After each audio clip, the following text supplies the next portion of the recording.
Assalamualaikum. Selamat pagi anak-anak. Hari ini kita masuk ke bab baru, yaitu tentang persamaan kuadrat. Ini bagian pertama ya. Kompetensi dasar menjelaskan persamaan kuadrat dan karakteristik berdasarkan akar-akarnya serta cara penyelesaiannya. Indikatornya mengenali pengertian persamaan kuadrat, berbagai bentuk dan variabel, menuliskan beberapa contoh PK itu persamaan kuadrat dalam berbagai bentuk dan variabel, menyatakan bentuk umum persamaan kuadrat, menyatakan suatu nilai variabel merupakan akar atau bukan akar persamaan kuadrat. Ini ya, introduction itu pengenalan. Ini ada seorang perempuan bermain golf ya. Lihat ini lintasannya ini ya. Ini lintasannya berbentuk lekung ya. Atau istilahnya kalau dalam matematika itu parabola. Nih. Seorang pemain golf memukul bola dengan kecepatan 40 meter per sekon ya. Kalian mungkin sudah belajar tentang kecepatan itu apa, sehingga bola melambung ke udara berbentuk lengkung seperti pada gambar. Jika bola melambung dengan ketinggian maksimum, berapa waktu yang diperlukan saat bola melambung pada ketinggian maksimum? Ya. Jadi ini ketika bolanya itu melambung dengan tinggi maksimum, waktunya itu berapa? Nah, lantas haruskah pemain menghitung semua ya kan? Kalau dihitung buat apa?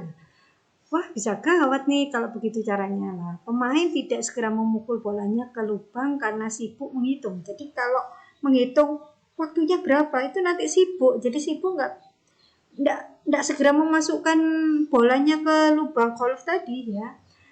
Tentu saja ini membutuhkan seorang penganalisis bidang persamaan kuadrat ya. Butuh orang yang ahli. Nah, gunanya untuk apa? Ini gunanya agar seorang pemain bisa memukul bola dengan cepat sehingga bisa diperhitungkan, oh ketika saya tingginya segini, waktu saya segini. Jadi bisa lebih efisien dan maksimal ya. Seperti itu gambaran dari manfaat persamaan kuadrat. Nah, persamaan kuadrat sendiri itu apa sih? Nah, ini bentuk umumnya itu adalah AX kuadrat plus BX plus C sama dengan 0. Jadi persamaan dengan pangkat tertingginya adalah 2. Ini 2 ya. Pangkat tertingginya 2 dengan X sebagai variabel atau peubah X-nya ya. Kalau di sini X, ini juga harus X. Variabelnya harus sama ya. Ini X, ini X. Pangkat tertingginya 2. Kalau di sini Y, ini juga harus Y. Jadi harus konsisten. A, B, C itu bilangan real ya, dan A tidak boleh 0. Kalau B 0 boleh, kalau C 0 boleh, yang tidak boleh 0 adalah A-nya. Nah, ini ya. A sebagai koefisien X kuadrat, B sebagai koefisien X, dan C konstanta. Ya. Koefisien itu apa? Yang mengikuti ini ya, bilangan yang mengikuti X kuadrat. Ini ya. Nah, ini. Sebelumnya kita lihat manakah yang merupakan bentuk persamaan kuadrat. Yang pertama, nah, ini persamaan kuadrat? Iya, karena ini variabelnya X ya, pangkat tertingginya 2. Ini persamaan kuadrat. Yang kedua, persamaan kuadrat iya. Loh Bu, ini tadi nggak ada C-nya, kan C-nya 0 nggak apa-apa ya. Lihat ini pangkat tertingginya 2. Yang nomor 3, nah ini persamaan kuadrat enggak? Bukan. Mengapa? Karena ingat, A tidak boleh sama dengan 0. Jadi A tidak boleh sama dengan 0. Di sini kan koefisien X kuadratnya 0 atau tidak ada X kuadratnya, makanya tidak boleh. Ini apakah persamaan kuadrat?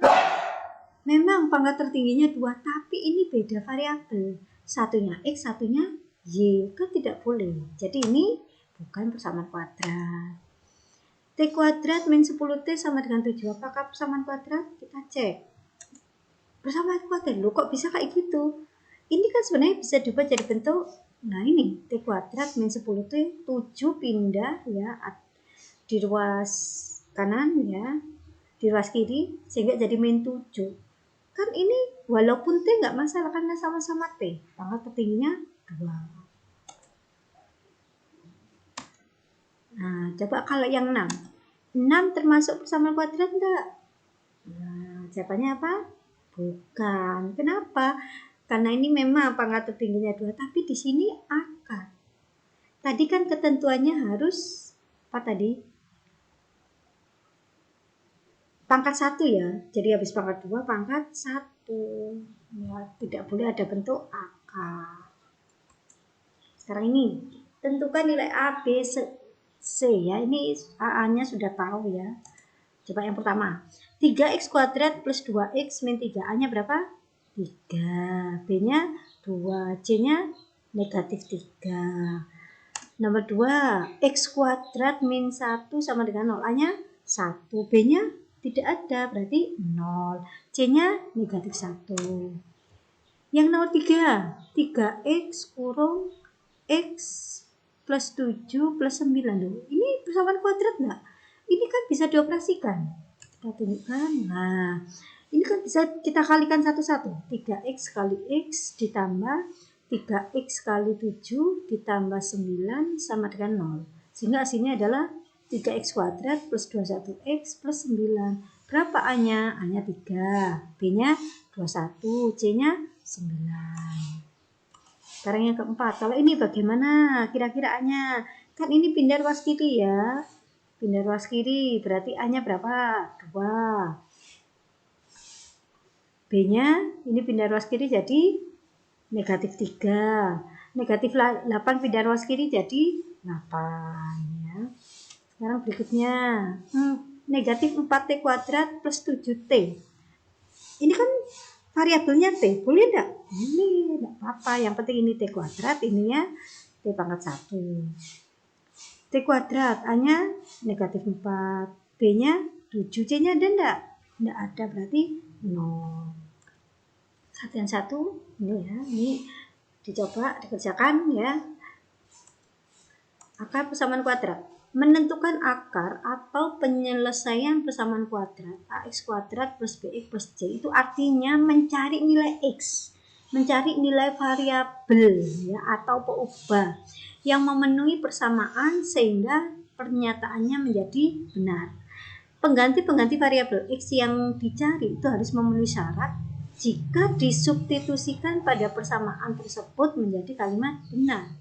Pengganti-pengganti variabel x yang demikian disebut akar atau penyelesaian dari persamaan kuadrat. Jadi akar itu apa?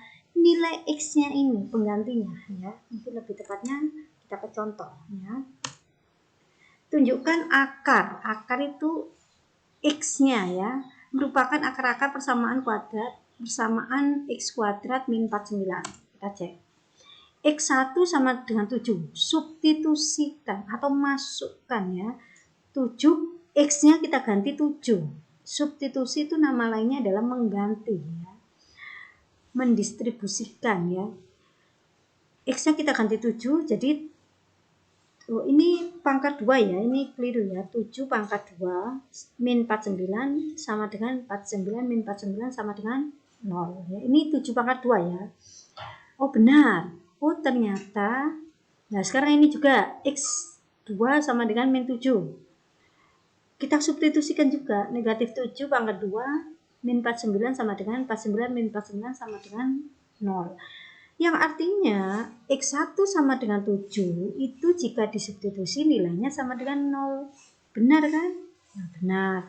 X2 sama dengan min 7 kita substitusi juga nilainya sama dengan 0. Benar. Sehingga 7 dan min 7 itu akar-akar dari persamaan kuadrat x kuadrat min 49. Ini latihan 2 dikerjakan, dicek ya. X1 sama dengan min 2 itu kamu substitusi di sini. Sama dengan 0 enggak? Loh, kalau tidak sama dengan 0 berarti pernyataannya salah. Kalau salah berarti X1 sama dengan min 2 akan apa bukan? Oh bukan, seandainya seperti itu ya. Jadi latihan 2 dicoba dikerjakan ya. Demikian pembelajaran hari ini, semoga menyenangkan. Saya akhiri, assalamualaikum warahmatullahi wabarakatuh.